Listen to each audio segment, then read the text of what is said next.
Ya, baik. Baik, saya akan menjelaskan dari sifat ketahanan nasional yang pertama, yaitu mandiri. Mandiri bahwa setiap bangsa itu harus mempercayai kekuatannya sendiri dan tidak selalu bergantung pada negara lain. Di mana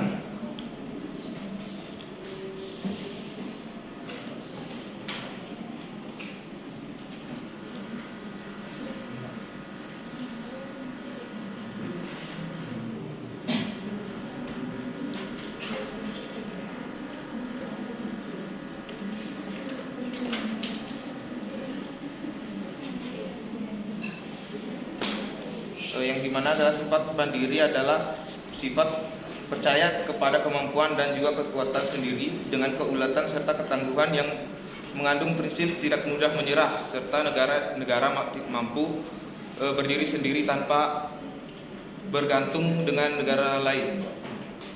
Yang kedua, dinamis, yaitu kondisi ketahanan nasional berubah-ubah sewaktu keadaan dalam suatu keadaan tertentu.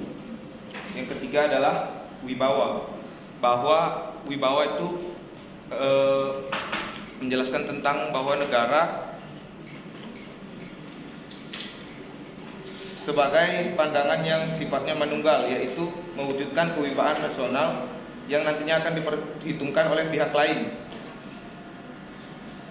dan konsultasi dan kerjasama, yang artinya ketahanan nasional Indonesia tidak mengedepankan sifat konfrontatif dan antagonis. Selain itu, bangsa Indonesia juga tidak mengandalkan kekuasaan fisik saja, namun lebih kepada sifat konsultatif dan kerjasama, saling menghargai dengan mengandalkan kekuatan moral dan kepribadian bangsa. Oke ya, jadi penjelasan Mas Ditya itu sudah cukup bagus ya. Tapi kemudian mari kita detailkan. Jadi yang beliau jelaskan tadi sudah oke. Beliau tadi menjelaskan tentang mandiri, dinamis, wibawa, konsultasi, dan kerjasama. Tapi mari kita lihat lebih dalam. Kalau Anda bicara tentang ketahanan nasional, itu bukan pertahanan nasional. Jadi ketahanan nasional itu berbeda dengan pertahanan nasional. Kalau pertahanan nasional itu national defense. Kalau ketahanan nasional itu national resilience. Keuletan, ketangguhan, keuletan. Itu bedanya. Tetapi di dalam ketahanan nasional itu ada salah satu unsur penting, yaitu pertahanan nasional. Ya, jadi defense, pertahanan nasional itu hanya sebagian dari ketahanan nasional. Maka kemudian ketika bicara tentang mandiri, pengertian mandiri tentu tadi yang dimaksud oleh Mas Ditya, misalnya persenjataan. Kita punya Pindad, kita punya lembaga yang institusi atau perusahaan yang khusus menangani persenjataan, Pindad itu ya. Nanti Anda bisa lihat bagaimana mereka memproduksi tank, bagaimana mereka kemudian memproduksi persenjataan yang mutakhir. Kita juga punya PAL ya, perusahaan perkapalan itu yang juga memproduksi kapal-kapal tempur. Nah, itu upaya kemandirian. Tentu kemudian kita tidak terlarang, tidak haram ketika kita kemudian membeli dari negara lain. Jadi mandiri itu bukan berarti semua kita usahakan sendiri kemudian kita menolak membeli dari negara lain, bukan begitu. Mandiri itu artinya kita pelan-pelan kita usahakan agar suatu saat kita bisa memproduksi apa yang negara lain produksi dalam konteks pertahanan.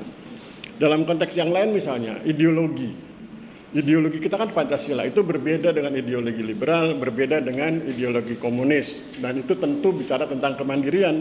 Kemandirian dalam berideologi bahwa ideologi kita adalah buatan kita. Ideologi kita tidak ikut-ikutan Barat dan tidak ikut-ikutan Timur, karena dua-duanya bagi kita nggak cocok. Yang cocok ya versi Indonesia begitu ya. Itu dari aspek ideologi. Kemudian tadi beliau juga, Mas Ditya, cerita tentang dinamis. Dinamis itu artinya siap menghadapi segala situasi dan kondisi. Zaman itu berubah, segala sesuatu itu berubah. Dalam konteks Anda misalnya, Anda kan orang-orang pendaftaran tanah ya, Anda kan pengukuran pemetaan kadastral, itu berarti bicara tentang pendaftaran tanah. Pendaftaran tanah saja tidak statis. Pendaftaran tanah itu dinamis. Nanti kalau Anda baca peraturan perundangannya, awalnya ada peraturan pemerintah nomor 10 tahun 1961. Itu pendaftaran tanah desa demi desa. Itu relatif lambat karena diharapkan yang mengajukan permohonan pendaftaran tanahnya itu masyarakat. Lambat itu, ya. Maka kemudian sekian tahun hanya sekian juta bidang tanah yang bisa diselesaikan. Maka kemudian muncul paradigma berikut, paradigma pendaftaran tanah tahun 1997 yang sekarang Anda pelajari itu. Itu lebih cepat. Inisiatifnya datang dari pemerintah, masyarakat distimulus agar kemudian ikut berperan serta. Tapi itu juga dianggap kurang cepat. Maka kemudian tahun 2016 muncul paradigma PTSL, pendaftaran tanah sistematis lengkap. Lebih cepat dari yang 97. Nanti kalau Anda sudah masuk di kantor, Anda kerja di BPN, nanti Anda ngobrol dengan senior. Kalau yang senior dulu misalnya satu hari cuma 20 bidang, Anda nanti harus 50 bidang tanah ya. Itu semakin cepat. Mungkin beda alatnya. Zaman saya menggunakan alat seperti yang dipasang di ruang lobby itu, yang dimasukkan di lemari kayu itu alat zaman saya.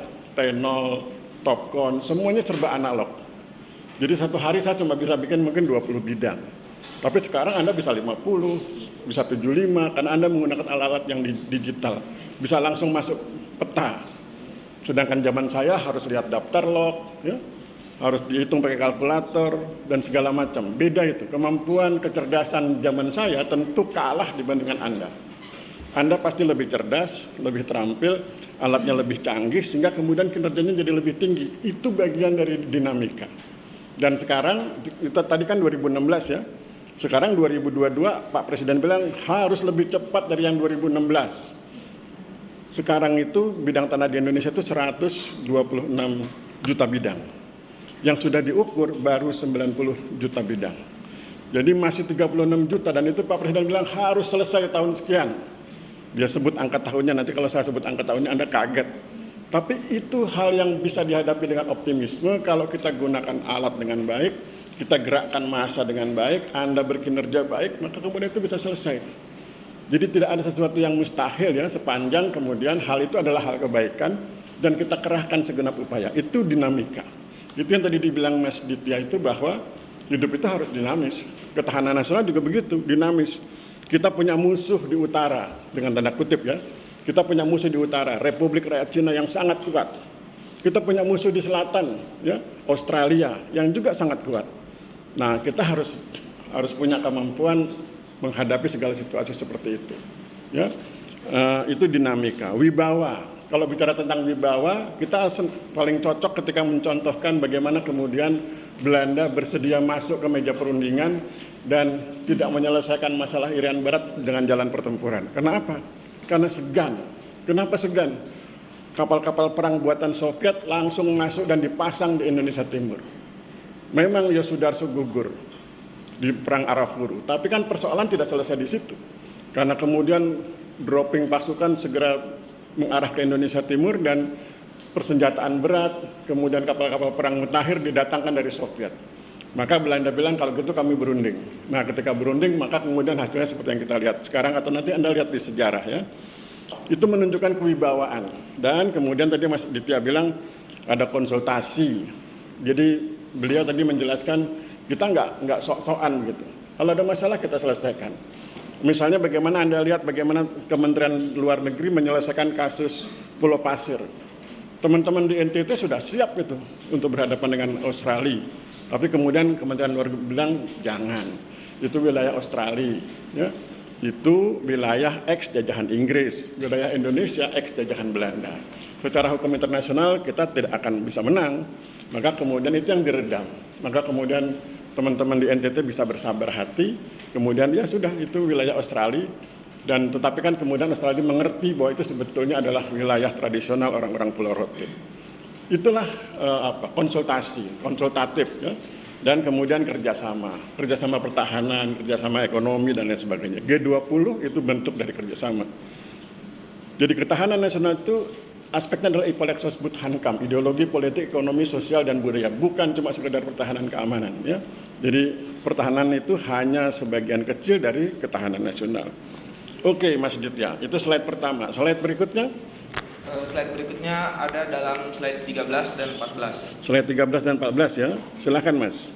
Yang menjelaskan tentang pengertian strategi nasional dan pengertian politik nasional. Ya, silakan. Dalam strategi nasional menjelaskan adalah melaksanakan politik nasional dalam mencapai cita-cita dan tujuan nasional yang telah ditetapkan. Sedangkan politik nasional adalah kebijakan umum untuk mencapai cita-cita dan tujuan nasional. yang dimana hubungan antara politik dan strategi nasional adalah kebijakan umum untuk mencapai cita-cita dan tujuan nasional melalui cara-cara tertentu dalam pelaksanaan politik nasional yang mampu mencapai cita-cita dan tujuan nasional yang telah ditetapkan. Ya, bisa dijelaskan atau apa pendapat pandangan Mas tentang slide itu?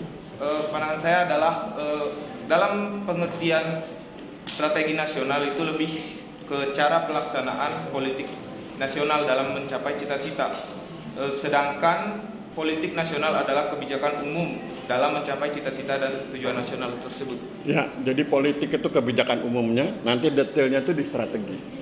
Nah, kalau bicara tentang strategi, Anda ingat lagi masalah pertanahan. PTSL, pendaftaran tanah sistematik lengkap yang nanti menjadi kegiatan Anda kalau Tuhan izinkan Anda lulus dari STPN, itu bagian dari PSN. PSN itu program strategis nasional. Jadi kalau ada politik strategi nasional, ada program strategis nasional. Nah, itu bagian dari kegiatan. Kalau yang strategi nasional kan umum ya. Nah, nanti baru kemudian masuk di yang strategisnya. Nah, itu contoh bagaimana Anda melihat mana yang politik, mana yang strategi. Politik itu yang umum, kemudian strateginya itu bagian atau cabang dari politik itu yang dikerjakan secara teknis, gitu ya. Mudah-mudahan itu bisa menjelaskan. Kalau belum nanti Anda googling ya. Cari di Google itu, politik adalah, strategi adalah, nanti lihat bedanya. Ya. Mudah-mudahan itu bisa mencerahkan. Oke, saya pikir cukup dari Mas Ditya ya, sudah 3 slide. Aplaus buat beliau, terima kasih. Oke, terima kasih. Ya. Ada yang bersedia sukarela? Masa nggak ada? Yang Putri, ada yang Putri sukarela? Yang belum pernah ke depan? Nggak ada. Kalau nggak ada kita cari ya. Mana ada? Nggak ada. Kita cari. Kalau yang sudah pernah bilang sudah gitu ya, supaya kita cari yang belum disebut namanya. Kita cukup 3 orang saja hari ini ya. Setelah itu Anda kerjakan tugas dari dosen lain. Nasihat saya tetap kerjakan tugas dari dosen agar Anda tidak berkonflik dengan dosen. Ya. Lutfia sudah belum? Sudah. Sudah, oke. Biar ya nanti Tuhan kan menyaksikan ya. Kalau siapa lagi nih? Reno, ada nama Reno? Salah tulis nggak? Betul. Reno ada? Ya. Ke depan Reno.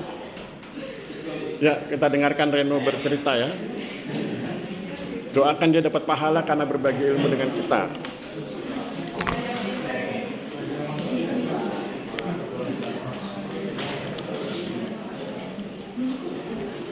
Ya, silakan Reno panggilanmu ya.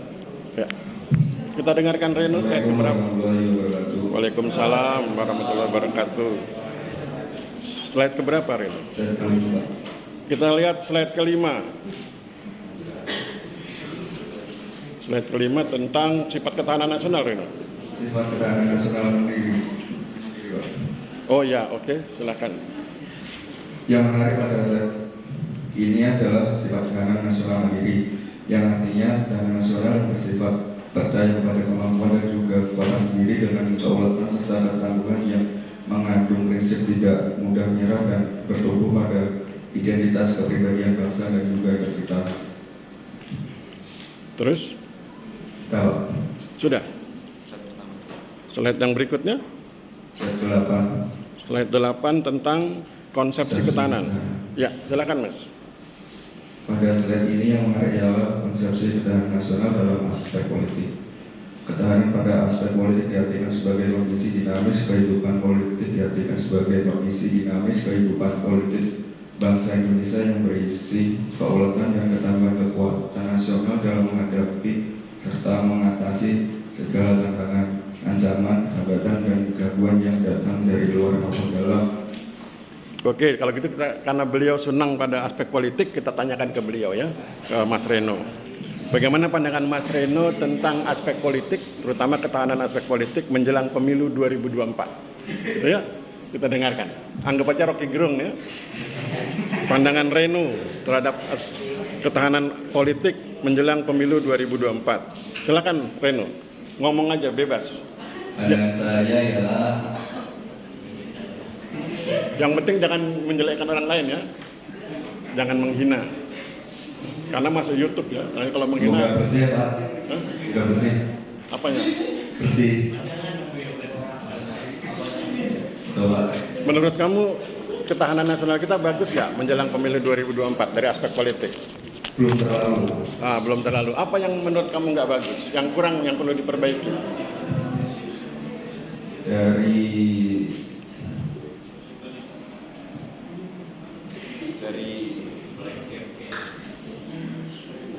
Apa yang perlu diperbaiki? Ada yang bilang black campaign tadi di sana ya. Bisa jelaskan Mas Reno dalam konteks black campaign tadi ada yang usul black campaign. Apa itu black campaign, Mas Reno? Kamu senang politik nggak? Kau senang? Nggak terlalu. Kenapa kau pilih itu?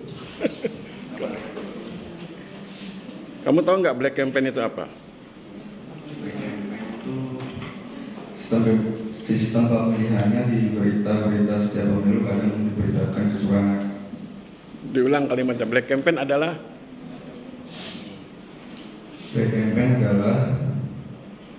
sistem pemilihannya di berita-berita setiap pemilu kadang diberitain kecurangannya itu, Pak. Kayak kotak pemilihan hilang gitu. pakai mic.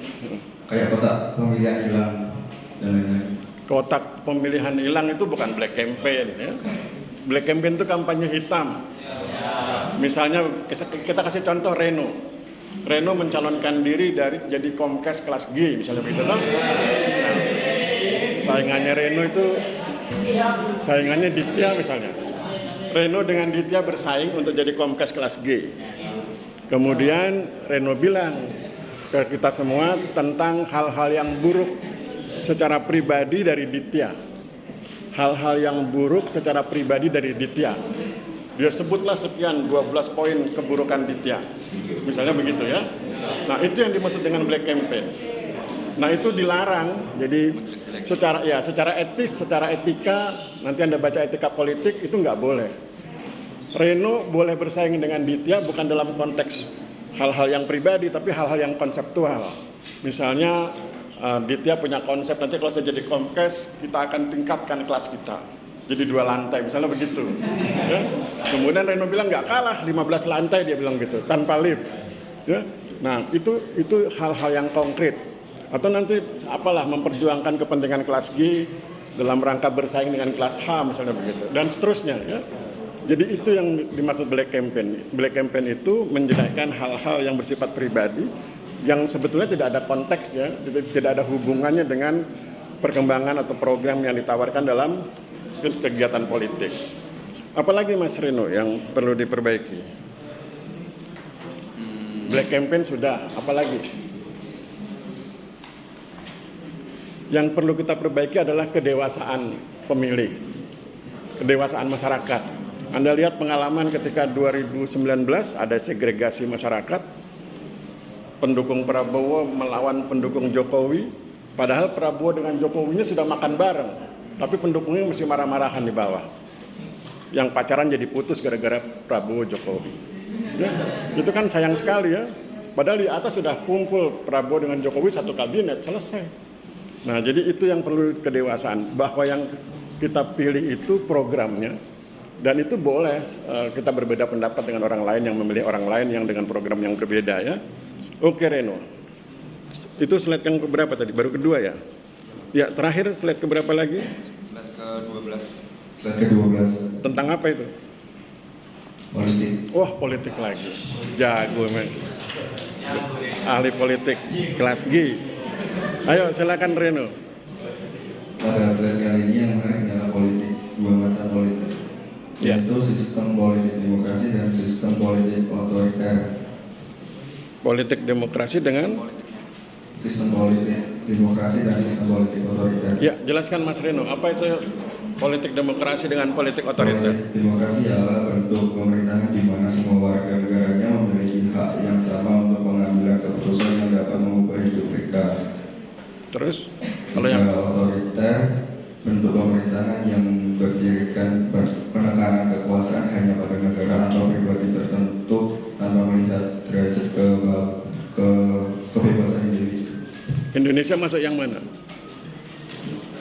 Indonesia masuk yang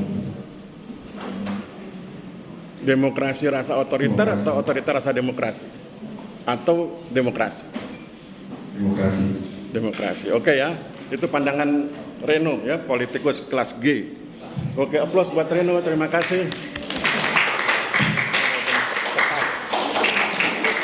Ya, malah salah Ahmad. Ya, terakhir. Terakhir ya. Kalau sudah bilang sudah ya, kalau belum maju ke depan. Muhammad. Oh banyak ya.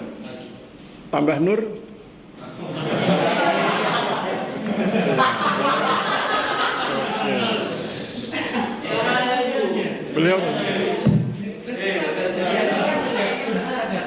Beliau terakhir ya. Sesudah ini kita bubar. Mohon perhatian, ini terakhir.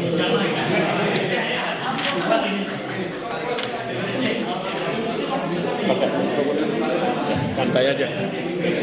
Ya, kita dengarkan beliau ya. Kita dengarkan Muhammad Nur. Nanti Anda lihat di YouTube-nya ya, gaya Muhammad Nur. Assalamualaikum warahmatullahi wabarakatuh.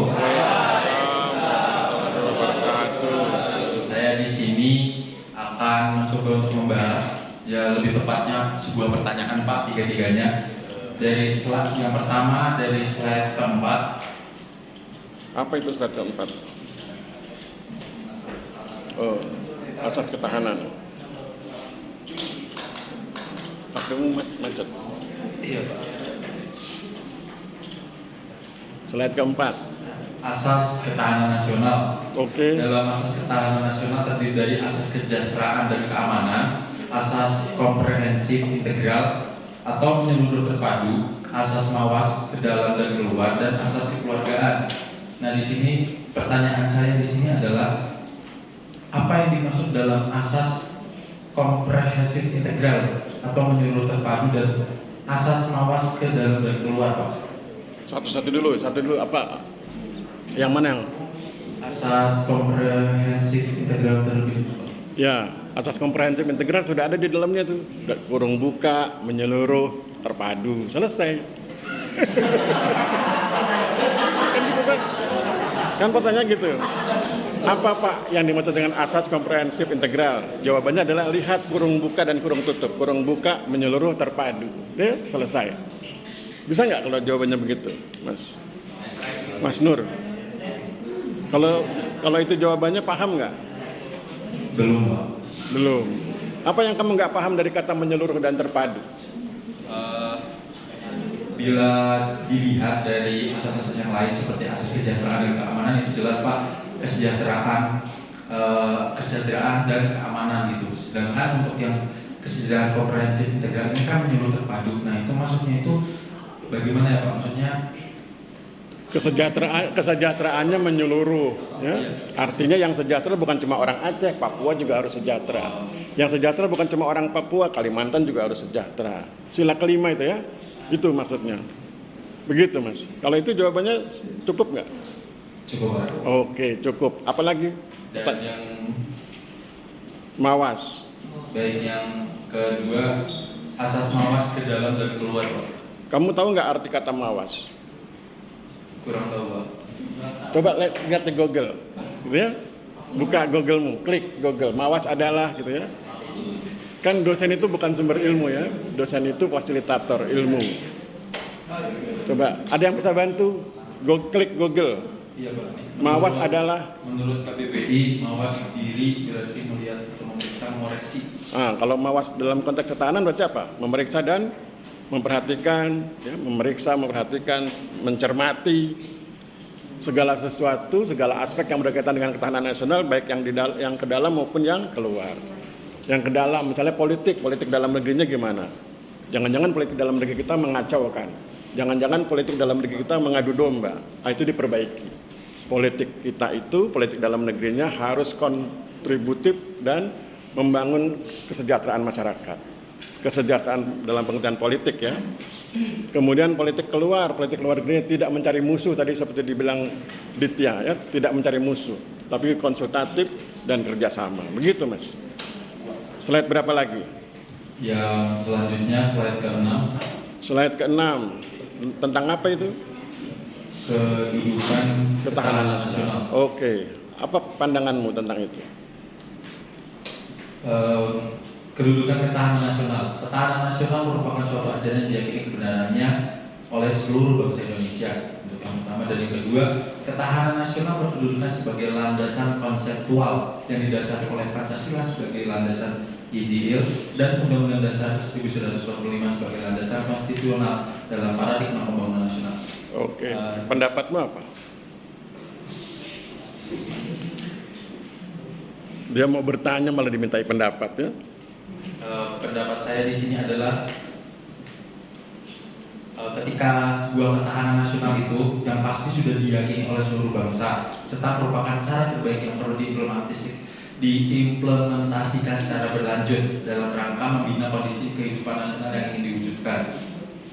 Berarti jika ingin membina kondisi kehidupan nasional yang ingin diwujudkan, diperlukanlah ketahanan nasional yang kebenarannya sudah diyakini oleh seluruh bangsa Indonesia. Ya, sekarang saya tanya, dari mana kamu tahu bahwa bangsa Indonesia itu yakin tentang kebenaran ketahanan nasionalnya? Didahului bertanya ya sebelum dia bertanya.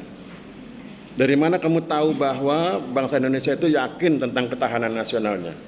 Ini kan dibilang diyakini kebenarannya oleh seluruh bangsa Indonesia.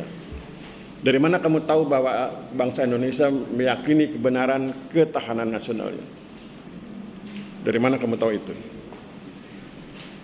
Terus kalau kamu nggak tahu, apa dampaknya? Kalau kamu tahu, apa dampaknya? 3 hari bisa kita di sini ya diskusinya. Bisa? Muhammad Nur? Ada yang bisa bantu? Share? Ya, bisa? Dari mana kita yakin bahwa bangsa Indonesia itu, dari mana kita tahu bahwa bangsa Indonesia itu meyakini kebenaran ketahanan nasionalnya? Itu pertanyaan pertama. Pertanyaan kedua, apakah pertanyaan pertama itu penting? Apakah kita penting memperhatikan dari mana kita tahu bahwa bangsa Indonesia itu yakin tentang kebenaran ketahanan nasionalnya? Atau itu hanya kita anggap sebagai sebuah asumsi? Kita berasumsi sama seperti dalam hukum kan begitu ya. Ketika hukum telah diterapkan, maka Anda tahu nggak tahu dianggap tahu. Itu kan asumsi. Ada peraturan pakai helm. Anda keluar ke jalan raya nggak pakai helm. Terus Anda ditilang oleh polisi. Anda bilang, saya nggak tahu hukumnya Pak. Oh nggak peduli. Pokoknya kamu ketilang gitu ya. Begitu. Nah, apakah keyakinan yang kita diskusikan itu seperti itu? Kita nggak mau tahu bagaimana cara dia tahu. Kita tidak mau tahu apakah dia tahu atau tidak tahu. Tapi kita yakin bahwa dia seharusnya meyakini atau kita ingin agar dia meyakini ketahanan nasionalnya.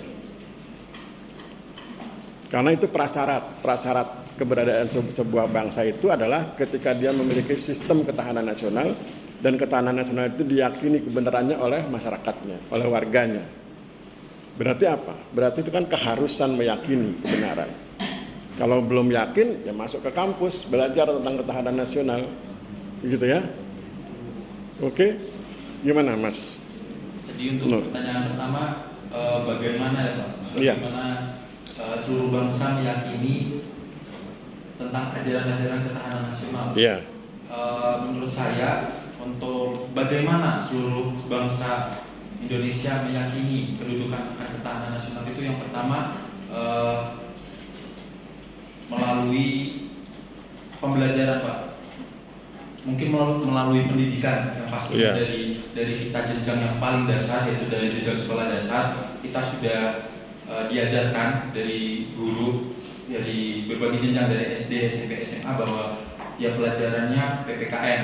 Kita didoktrin bahwa kita dipelajari kita harus saling tolong menolong yang nilai-nilainya tersebut tercermin di nilai-nilai Pancasila.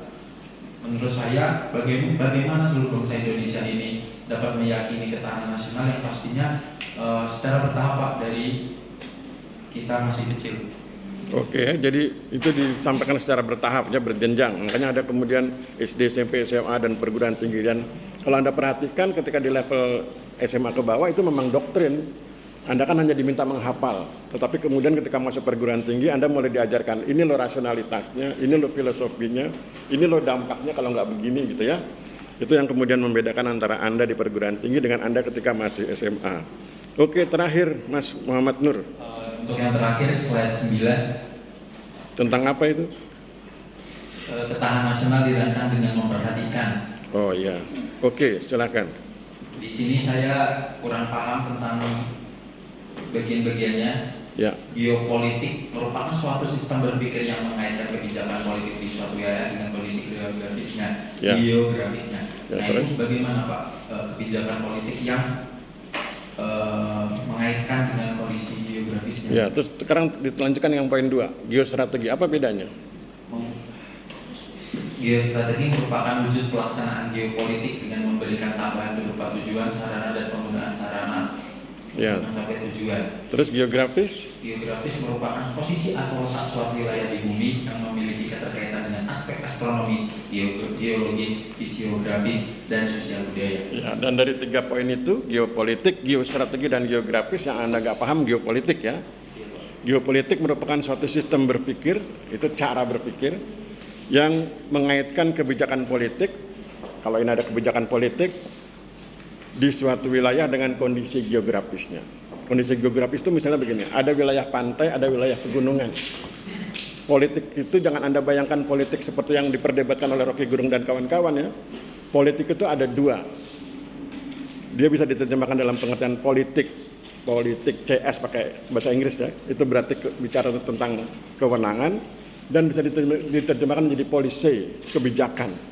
Jadi politik itu bicara tentang kewenangan dan kebijakan. Kebijakan itu keputusan. Jadi kewenangan dan keputusan. Sekarang mari kita lihat konteks geografisnya. Kewenangan dan keputusan di wilayah pantai tentu berbeda dengan kewenangan dan keputusan di wilayah pegunungan. Itu geografis ya. Kalau di wilayah pantai itu nanti yang berwenang pihak-pihak yang berkaitan dengan pantai. Dan keputusannya tentu berkaitan dengan kesejahteraan mereka yang tinggal di tepi pantai, para nelayan dan bisnis yang berkaitan dengan pantai, industri perikanan dan lain sebagainya. Ya, tidak mungkin kemudian di pantai ada bisnis yang tidak sesuai dengan itu. Itu bicara tentang politik di pantai. Di pegunungan juga begitu. Yang berwenang di daerah pegunungan siapa? Ya, pihak-pihak yang konsen, pihak-pihak yang paham betul tentang pegunungan. Dan nanti keputusan yang diambil juga gitu ya, misalnya di daerah Dieng, maka keputusannya adalah menanam tanaman-tanaman yang cocok di daerah dingin. Kalau kemudian ada ancaman longsor, dibuat terasering ya, agar kemudian ancaman longsornya bisa direduksi. Itu yang dimaksud dengan politik geopolitik ya. Jadi politik yang diambil berdasarkan kondisi geografisnya. Itu dalam konteks kecil, dalam konteks mikro, pantai, pegunungan. Dalam konteks luas, sebagai sebuah negara tentu bicara tentang bagaimana kebijakan Indonesia sebagai sebuah negara dikaitkan dengan posisi geografisnya. Kita berada di wilayah yang dilintasi oleh kepentingan banyak negara, ya. Ada orang Cina di utara, ada orang Australia di selatan dengan budaya yang berbeda. Nah, itu kemudian kita atur agar perbedaan budaya utara dengan budaya selatan itu tidak merusak budaya kita yang ada di antara mereka. Kan kita disebut sebagai pulau antara ya. Nah, itu yang kemudian dimaksud dengan geopolitik ya. Itu mahasiswaku sekalian. Ada yang punya pendapat berbeda? Berdasarkan Google silakan, berdasarkan literatur. Ada? Nggak ada? Ada pandangan lain, Mas Muhammad Nur? Cukup Pak. Cukup, sudah pengen pulang ya.